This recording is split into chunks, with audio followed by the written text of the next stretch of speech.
Bismillahirrahmanirrahim. Assalamualaikum warahmatullahi wabarakatuh. Bismillah, alhamdulillah, la hawla wa la quwwata illa billah. Assalatu wassalamu ala rasulillah wa ala alihi wa sahbihi wa mawala. Rabbi shrahli sadri wa yassirli amri wahlul 'uqdatam min lisani yafqahu qawli. Amma ba'd.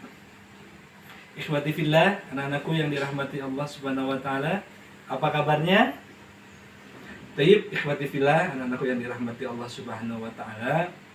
Sebelum kita belajar pada hari ini, jangan lupa mari kita sama-sama berdoa terlebih dahulu. Taib, ikhwati fillah, anak-anakku yang dirahmati oleh Allah Subhanahu wa taala. Pada suatu ketika salah seorang di antara para sahabat Rasulullah Shallallahu alaihi wasallam bertanya kepada Rasulullah, "Ya Rasulullah, surat manakah yang engkau bilang, yang engkau pernah berkata bahwa ada surah yang paling agung di dalam Al-Quran?" Nah, Rasulullah SAW menjawab, "Alhamdulillahi Rabbil Alamin wal Qur'anil Azim." Ya, yaitu jawabannya adalah surah Al-Fatihah. Ya, jadi surah Al-Fatihah ini adalah surah yang paling agung. Ya, di antara keagungannya ini, maka surah Al-Fatihah ini disimpan di dalam Al-Quran sebagai pembuka. Maka Al-Fatihah itu sendiri artinya adalah pembukaan, ya, disimpan sebagai surah pembuka, ya, artinya pembukaan. Kemudian surah Al-Fatihah ini terdiri dari 7 ayat, maka juga diistilahkan dengan as-sab'ul mathani, 7 ayat yang berulang-ulang, 7 ayat yang diulang-ulang. Kapan kita mengulanginya? Yaitu dalam sehari semalam kita minimal membaca surah Al-Fatihah 17 kali, yaitu di dalam 17 rakaat kita melaksanakan sholat dari subuh, zuhur, asar, maghrib, isya. Jumlahnya 17 rakaat dalam 5 waktu. Ya, paham tuh? Baik. Kemudian juga surah Al-Fatihah dikatakan surah yang agung ini karena dinamakan juga dengan Ummul Kitab atau Ummul Quran atau Ummul Furqan, artinya sama, yaitu induknya Al-Quran, intinya Al-Quran. Ya. Nah, anakku yang dirahmati Allah Subhanahu wa taala, ini perlu diketahui surah Al-Fatihah ini diturunkan di Mekah. Ya, 2 golongan surah di dalam Al-Quran, ada Makkiyah, yaitu surat-surat atau ayat-ayat yang diturunkan di Mekah dinamakan dengan surah Makkiyah, yang diturunkan di Madinah dinamakan dengan surah Madaniyah. Nah, Al-Fatihah ini termasuk surah golongan Makkiyah karena diturunkan di Mekah. Baik, ikhwati fillah, anakku yang dirahmati Allah Subhanahu wa taala. Baik, sekarang kita akan sama-sama melafalkan surahnya ya, beserta artinya. Sama-sama ya, Pak Eri akan melafalkan, silahkan kalian mengikuti. A'udzu billahi minasyaitonir rajim. Aku berlindung dari godaan setan. Aku berlindung kepada Allah dari godaan setan yang terkutuk.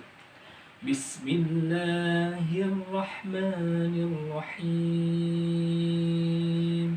Dengan nama Allah yang Maha Pengasih lagi Maha Penyayang. Alhamdulillahi Rabbil Alamin. Segala puji bagi Allah, Tuhan semesta alam. Ar-Rahmanir-Rahim, yang Maha Pengasih lagi Maha Penyayang. Maliki Yaumiddin, yang merajai hari pembalasan. Iyyaka na'budu wa iyyaka nasta'in. Hanya kepada Engkaulah kami menyembah dan hanya kepada Engkaulah kami memohon pertolongan. Ihdinas siratal mustaqim. tunjukkanlah kami ke jalan yang lurus. Shiratal ladzina an'amta 'alaihim ghairil maghdubi 'alaihim waladdallin.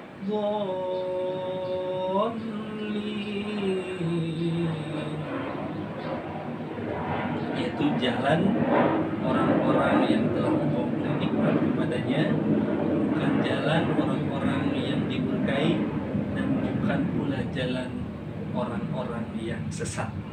Shadaqallahul azim wa shadaqa rasulun nabiyul karim.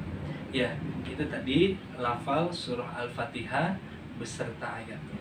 Thayyib ikhwati fillah, anak-anakku yang dirahmati Allah Subhanahu wa taala. Kemudian sekarang kita akan membahas kandungan ayat dari surah Al-Fatihah. Ya, ada banyak kandungannya. Kita akan bahas beberapa saja, diantaranya ada 4 hal ya yang akan kita bahas. Yang pertama, ya, diantara kandungan surah Al-Fatihah yang pertama adalah awali segala kegiatan kita dengan mengucapkan Bismillahirrahmanirrahim dan akhiri dengan Alhamdulillahirabbil alamin.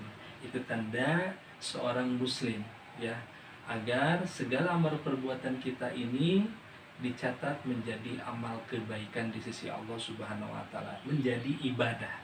Kemudian yang kedua adalah segala puji dan segala kerajaan ini hanya milik Allah. Yang pantas dipuja, yang pantas dipuji, disembah, ini hanya Allah. Dan Allah yang maha memiliki kerajaan ini, ya, dan Allah nanti yang akan menguasai hari pembalasan. Baik, yang ketiga, kita harus bersyukur, ya, harus selalu bersyukur kepada Allah Subhanahu wa taala agar kita mendapatkan rahmat, kita mendapatkan kenikmatan dari Allah Subhanahu wa taala serta keberkahannya. Yang keempat, kandungan surah Al-Fatihah, yaitu kandungan yang keempat dari surah Al-Fatihah adalah memurnikan ibadah hanya kepada Allah. Tauhid, ya, agar kita mendapatkan petunjuk jalan yang lurus, selamat hidup di dunia dan hidup di akhirat. Baik, ikhwati fillah yang dirahmati Allah Subhanahu wa taala, semoga penjelasan yang singkat ini membawa manfaat, memberikan kebaikan untuk kita semua. Jangan lupa nanti dihafalkan surah Al-Fatihahnya. Terima kasih. Wabillahi taufiq wal hidayah wal afu minkum. Wassalamualaikum warahmatullahi wabarakatuh.